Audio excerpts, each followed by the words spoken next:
Welcome to Maulana Muhammad Ali Raza official YouTube channel. مولانا صاحب کے channel کو سبسکرائب کریں تاکہ ہر آنے والی ویڈیو سے باخبر رہیں۔ آج کل ہمارے گھر جو ہیں وہ برباد کیوں ہوئے؟ ہمارے گھروں کے اندر فسادات، ہمارے معاشرے کے اندر لڑائی، بد امنی کیسے آئی؟ اس سب کا جواب ایک ہی ہے کہ ہم نے اپنے پاؤں پر خود کلہاڑی ماری۔ ہم نے آپ کو ان چیزوں کے خود حوالے کیا کہ جن چیزوں سے معاشرے کے اندر، گھروں کے اندر بد امنی، بے سکونی آتی ہے۔ ان چیزوں کا تذکرہ میں آپ کے سامنے کرتا ہوں، اور جن چیزوں کو ہم نے چھوڑا، جن چیزوں کے چھوڑنے کی وجہ سے ہمارے گھروں کے اندر نحوست آئی، ہمارے گھروں کے اندر بد امنی آئی، ہمارے گھروں کے اندر بے سکونی آئی، وہ چیزیں بھی میں آپ کو بتاؤں گا کہ وہ کرنے کی کیا ضرورت ہے کہ ہمارے گھروں کے اندر سے بد امنی، بے سکونی ختم ہو جائے۔ سب سے پہلی بات تو یہ کہ ہم نے ہمارے ملک پاکستان کے اندر کچھ ایسے ڈرامہ اور کچھ ایسی فلمیں بنائی گئی، اور جو ابھی بھی بنائی جا رہی ہیں، کہ ان ڈراموں کی وجہ سے ہماری نوجوان نسل کو تو ہم نے ان کے حوالے کیا ہی، لیکن ہم نے اپنے آپ کو بھی ان کے حوالے کر دیا۔ اب ان ڈراموں میں کیا ہے؟ سب سے پہلے تو یہ سمجھیں کہ ڈرامہ نام ہی ایسی چیز ہے، یعنی ڈرامہ بازی، جھوٹ بازی، اور اس کے اندر جتنی ڈرامے کے اندر بے حیائی اور فحاشی اور عریانی ہوتی ہے، میں کہتا ہوں کہ اگر وہ انسان وہ بے حیائی ہو جائے گا نا، جیسے نبی صلی اللہ علیہ وسلم کا فرمان ہے، نبی صلی اللہ علیہ وسلم فرمایا اذا فاتک الحیاء ففعل ما شئت، جب انسان بے حیا ہو جائے جو اس کا دل چاہے وہ کرے۔ یعنی ایک ہی جگہ کے اندر، ایک ہی ڈرائنگ روم کے اندر ماں، بہن، بیٹی اور باپ سب بیٹھ کے ایک ہی ڈرامہ دیکھ رہے ہیں، اور جس ڈرامے کے اندر ساری ایکٹنگ بازی کی جا رہی ہے، یہ ہمارے گھروں کی بے سکونی کو لے گیا، ہمارے گھروں کی بد امنی جو ہے اس کی وجہ سے آئی، ان ڈراموں کی وجہ سے آئی۔ اب وہ جو لوگ ہیں نا، حقیقت بات پوچھیں تو میں یہ بتاؤں آپ کو کہ وہ ڈرامے کے اندر جو سین چل رہا ہوتا ہے نا، وہ سین، وہ ڈرامہ کرنے والے بھی اگر ریئل میں ایسے کریں تو ان کے گھر بھی برباد ہو جائیں۔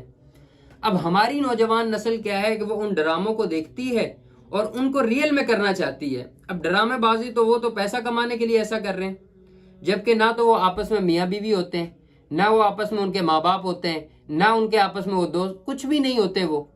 وہ فضول میں ایک مختلف جگہوں کے لوگ ہوتے ہیں اور وہ آگے ایک ڈرامہ بازی کر جاتے ہیں۔ اب ہم نے اپنی نوجوان نسل کو، اب دیکھیں نا، کتنے نوجوان اور کتنے ڈرامہ ایسے ہیں کہ جن کے اندر بیٹیوں کو طلاق، اور یہ طلاق والی نوبت جو ہمارے معاشرے کے اندر آج پھیلی ہوئی ہے، طلاق کی اگر دیکھا جائے تو بہت زیادہ کثرت ہے، تو یہ کس وجہ سے ہے؟ یہ ڈراموں کی وجہ سے ہے۔ ہم نے ان چیزوں کی طرف اپنے بچوں کو اور اپنی بچیوں کو دھکیل دیا جن چیزوں کی وجہ سے معاشرے کے اندر بد امنی آتی ہے، جن چیزوں کی وجہ سے گھر کے اندر بے سکونی آتی ہے۔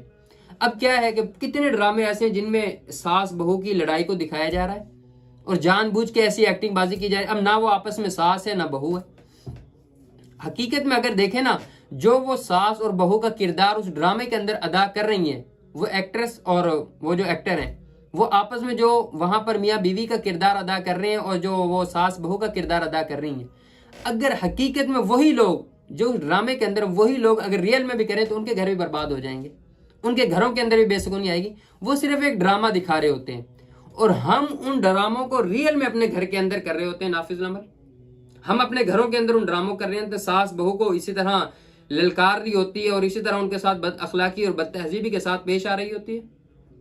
اور ویسے اس کا کہنا کیا ہوتا ہے، اس کا ساس کا، کہ میں اپنی بہو کو بیٹیوں کی طرح رکھتی ہوں، حالانکہ بیٹی میں اور وہ بہو میں زمین آسمان کا فرق کر دیتی ہے۔ بیٹی کو بیٹی سمجھتی ہے اور بہو کو بہو کے طور پہ رکھتی ہے۔ بہو کی چھوٹی سی غلطی کو بہت بڑا کر کے پیش کیا جاتا ہے، جبکہ وہی جو بیٹی غلطی کر لے تو کچھ بھی نہیں ہوتا۔ اور بہو جو ہے وہ پہلے ہی اس انداز کے اندر آتی ہے کہ میں نے اس کے ساتھ ساس والا کردار ادا کرنا ہے، میں نے بہو بن کے ہی نہیں رہنا ہے، یہاں پہ میں نے اس گھر کی مالکن بن کے رہنا ہے۔ جبکہ مرد جو ہوتا ہے وہ بیچارہ تنہا رہ جاتا ہے۔ اس نے کیا دیکھنا؟ اس نے ماں باپ کو بھی دیکھنا ہے، اس نے اپنے بہن بھائیوں کو بھی دیکھنا ہے، اس نے اپنے گھر کے ماحول کو بھی دیکھنا ہے، اس نے سارا کچھ دیکھنا ہے۔ جبکہ عورت جو ہے اس نے کچھ بھی نہیں دیکھنا وہاں پہ، اس نے بس ایک ہی بات کرنی ہے، مجھے الگ کر دیجیے۔ یہ ہمارے گھروں کی بے سکونی اور بربادی کو اس نے پیدا کیا ہے، اس نے جنم دیا ہے۔ اب جتنے ڈرامے پاکستانی، سارے ڈراموں کو اٹھا کر دیکھ لیں، ان میں ہمیشہ عورت کے پیچھے مرد کو رکھا ہے، یعنی عورت کو آگے رکھا عورت کی چلتی ہے گھر کے اندر. ہمیشہ یاد رکھنا نبی صلی اللہ علیہ وسلم جس گھر کی سربراہ عورت بن جاتی ہے وہ گھر تباہ و برباد ہو جاتا ہے. اس گھر کے اندر بے سکونی، بربادی، لڑائی جھگڑے، جنگ و فساد سارا کچھ چلتا ہے. اب دیکھو نا، عورت کو ناقص العقل ہے، عورت ناقص العقل ہے، جبکہ مرد کو اللہ تبارک و تعالی نے قرآن فرمایا الرجال قوامون. مرد کیا ہے؟ یہ بڑا ہے، گھر کا سربراہ ہے، مرد قوی ہے عورت کی بنسبت. لیکن ہمارے ہاں ان ڈراموں میں کیا سکھایا جاتا ہے کہ مرد ساری کی ساری باتیں عورت سے پوچھ کر چلتا ہے. یہ بات میں غلط نہیں کہہ رہا، یعنی یہ بات یہ نہیں کہہ رہا کہ عورت کی نہیں مان کر چلنی چاہیے، عورت سے مشورہ نہیں کرنا چاہیے، سارا کچھ کرنا چاہیے، لیکن اس کو اپنا سربراہ نہیں بنانا چاہیے. عورت بہت سارے گھروں کے اندر سربراہی جو ہے وہ عورت کی ہوتی ہے، اور ان گھروں کے پھر آپ فسادات کو بھی دیکھ لیں، ان گھروں کے اندر بدامنی کو بھی دیکھ لیں، بے سکونی کو بھی دیکھ لیں. اب مرد چاہ رہا ہوتا ہے کہ لڑائی نہ ہو، لیکن عورت کو پتہ ہوتا ہے گھر کے اندر اس کی بیٹی بھی ڈرامہ دیکھ رہی ہے، خود بھی ڈرامہ دیکھ رہی ہے، بیٹا بھی ڈرامہ دیکھ رہا ہے، اور سارے کے سارے پھر وہ اس ڈرامے کو دیکھ رہے ہوتے ہیں. کوئی کہہ رہا ہوتا ہے یہ اس ڈرامے کے اندر ایسا کر رہی ہے جیسے ہماری فلاں بہو کرتی ہے، جیسے ہماری فلاں بہن کرتی ہے، جیسے فلاں کے ساتھ ہوا. یہ سارا کا سارا سین ہمیں ریئل میں کرنا چاہ رہے ہوتے ہیں لوگ، اور جب وہ ریئل میں کرتے ہیں تو پھر بدامنی آتی ہے، پھر لڑائی جھگڑے فسادات ہوتے ہیں. میں نے آپ کو بتایا نا، اصولی طور پر اگر دیکھا جائے نا، جو ایکٹریس اور اس ڈرامے کے اندر جتنے بھی لوگ کام کر رہے ہوتے ہیں، وہ اگر ریئل میں ان کاموں کو کرنے لگ جائیں جو ڈرامے میں کرتے ہیں، تو وہ بھی ان کے گھروں کے اندر بھی جنگ اور فساد اور برپا ہو جائے. اب دیکھو نا، وہ ڈرامے میں نہ میاں بیوی ہیں آپس میں، نہ وہ بہن بھائی ہیں آپس میں، نہ وہ ساس بہو ہیں آپس میں، نہ وہ نند ہے ان کی آپس میں، لیکن کیا ہے کہ ان کو پھر آپس میں لڑایا جاتا ہے. اس لڑائی کو ہمارے معاشرے کو پرفٹ کیا جاتا ہے. پھر بہو تانے دے رہی ہوتی ہے فلاں ڈرامے میں بھی ساس ایسے کرتی ہے. اب ساس کو غصہ آئے گا. اگر یقینی طور پر اگر دیکھیں نا، ماں باپ کی بات کو بیٹی کبھی برا نہیں مانتی ہے، مان لیتی ہے. بالفرض ماں نے مارا، ماں نے ڈانٹا بیٹی کو، کچھ دیر کے بعد صحیح ہو جاتی ہے، لڑائی ختم ہو گئی. لیکن کیا ہے کہ یہاں پر ایسا نہیں ہے. بہو سمجھتی ہے کہ مجھے اگر کہہ دیا تو ایسا کیوں کہا. یعنی ہم ایک دوسرے کے گھروں کے اندر انوالو ہو رہے ہوتے ہیں. جب بھی کوئی ایک گھر دوسرے گھر کے اندر انٹر ہوتا ہے تو اس سے لڑائی جھگڑے ہوتے ہیں. اب بیٹی کی جو ماں ہے وہ بیٹی کو کچھ پڑھا رہی ہوتی ہے کہ آپ نے ایسے کرنا ہے، ایسے کرنا ہے، اور جو ساس ہے وہ کچھ اور چاہ رہی ہوتی ہے. حالانکہ گھر اس بہو نے بسانا ہوتا ہے، اس عورت نے بسانا ہوتا ہے، نہ کہ اس کی ماں نے بسانا ہوتا ہے. تو ہمارے گھروں کے اندر بے سکونی اور بد امنی ان ڈراموں کی وجہ سے آئی. سب سے پہلی بات، اگر ان ڈراموں کے اندر سے، اب دیکھو نا بہت سارے ڈرامے اس طریقے پہ، دیکھو ڈرامہ بنانا جائز نہیں ہے، اگر بنانا بھی ہے بالفرض تم نے گناہ کا کام کری تو کم از کم ایسا کرو جس سے معاشرے میں کم از کم بد امنی نہ آئے، بے سکونی نہ آئے. ان ڈراموں کے اندر کم از کم اخلاق، بہو اور ساس کا اخلاق آپس میں پیار محبت والا دکھاؤ، نند اور بہو کے درمیان پیار محبت والی باتیں بتاؤ. لیکن کیا ہے کہ وہاں پر صرف لڑائی جھگڑے اور چلاک بازیاں. عورت جو ہے نا، عورت یہ چلاک بازیاں، اور عورت پہ مطلب یہ اپنے آپ کو تھوڑا سا بھی ضد بازی کے اوپر آ جاتی ہے. اسی طرح ہمارے معاشرہ اور ہمارا گھر خراب ہو جاتا ہے.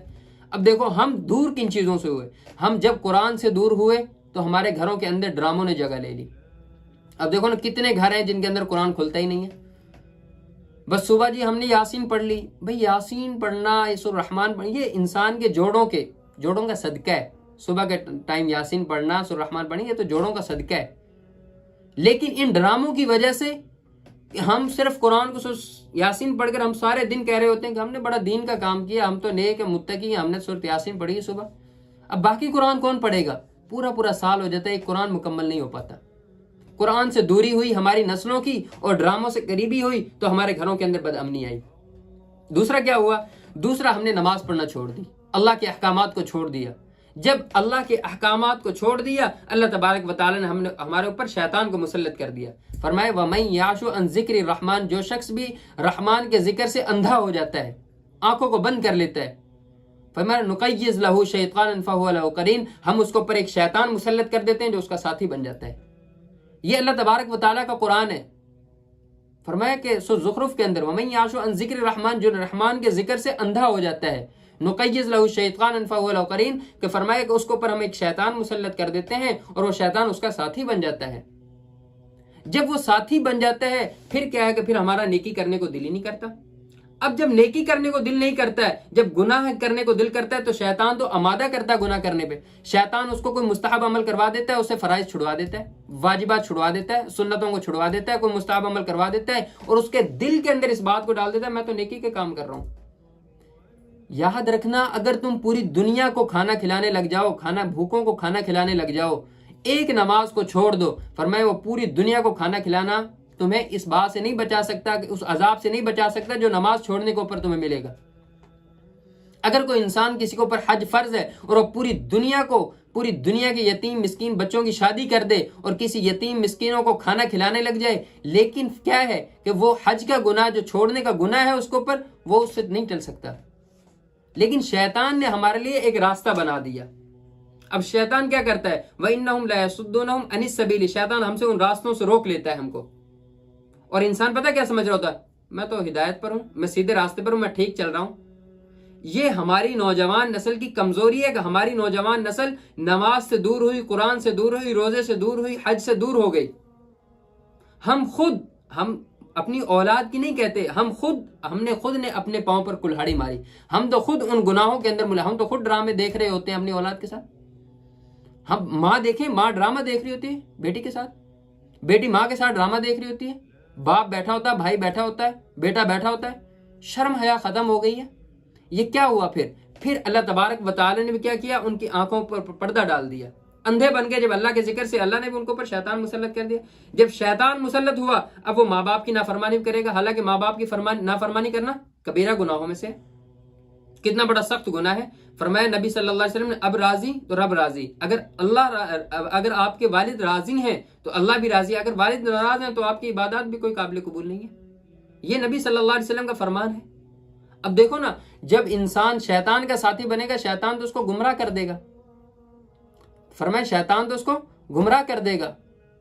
فرمایا شیطان تو اس کو دوسرے راستوں میں لگا دے گا. یہاں تک کہ جب بندہ کل قیامت کے دن آئے گا نا، شیطان پتہ ہے حتی اذا جانا قال یا لیت بینی و بینک بعد المشرقین فبئس القرین. فرمایا شیطان، انسان پتہ کیا کہے گا؟ کاش کہ تیرے اور میرے درمیان کم از کم مشرق اور مغرب جتنا فاصلہ ہوتا ہے، تو کتنا بدبخت ساتھی ہے میرا، تو نے ساری زندگی مجھے گمراہ کر رکھا تھا. یہ شیطان کہے گا انسان سے، وہ انسان دھنگ رہ جائے گا سن کر. یہ انسان جو ہے نا، وہ شیطان سے جب کہے گا نا تیرے اور میرے درمیان اتنی دوری ہوتی کاش کے، یعنی شیطان نے اس کو اتنا گمراہ کر رکھا ہوگا. جب یہ گمراہیاں شیطان کرے گا تو ماں باپ سے ہماری انبن ہو جائے گی، گھروں کے اندر لڑائی ہوگی، بہن بھائیوں سے بنے گی نہیں، ماں باپ سے ہم بدتمیزی کریں گے، بڑوں سے بدتمیزی کریں گے، قرآن کے قریب نہیں جائیں گے، اللہ کے احکامات کے قریب نہیں جائیں گے، نماز ہم پڑھیں گے نہیں، تو پھر گھروں کے اندر بے سکونی آئے گی. آج بھی اگر ہم نماز پڑھنے لگ جائیں، روزہ رکھنے لگ جائیں، اللہ کی عبادات کرنے لگ جائیں، ان ڈراموں، ان سوشل میڈیا سے اپنی جان چھڑا لیں، اپنی اور اپنی اولاد کی، تو آج بھی ہمارے گھروں کے اندر سکون برپا ہو سکتا ہے. آج بھی ہمارے گھروں کے اندر، چاہے اب دیکھو نا، سارے کمانے والے ہیں لیکن برکت ہی نہیں ہے گھر کے اندر. پھر کیا ہوگا جب ہم ان کاموں کو کریں گے، اللہ اور اس کے رسول کو راضی کریں گے، پھر کمانے والا ایک ہوگا اور برکت ہم سارے کر رہے ہوں گے، ہمارے سر پر برکت ہو رہی ہوگی. تو اللہ تبارک و تعالی ہمیں صحیح معنی میں ہمارے گھروں کے اندر سکون عطا فرمائے، اور جتنے لوگوں کے گھر برباد ہوئے، اللہ تبارک و تعالی ان کے گھروں کو بھی آباد فرمائے. اللہ تبارک و تعالی ہمیں صحیح معنی میں اسلام پر عمل پیرا ہونے کی توفیق عطا فرمائے.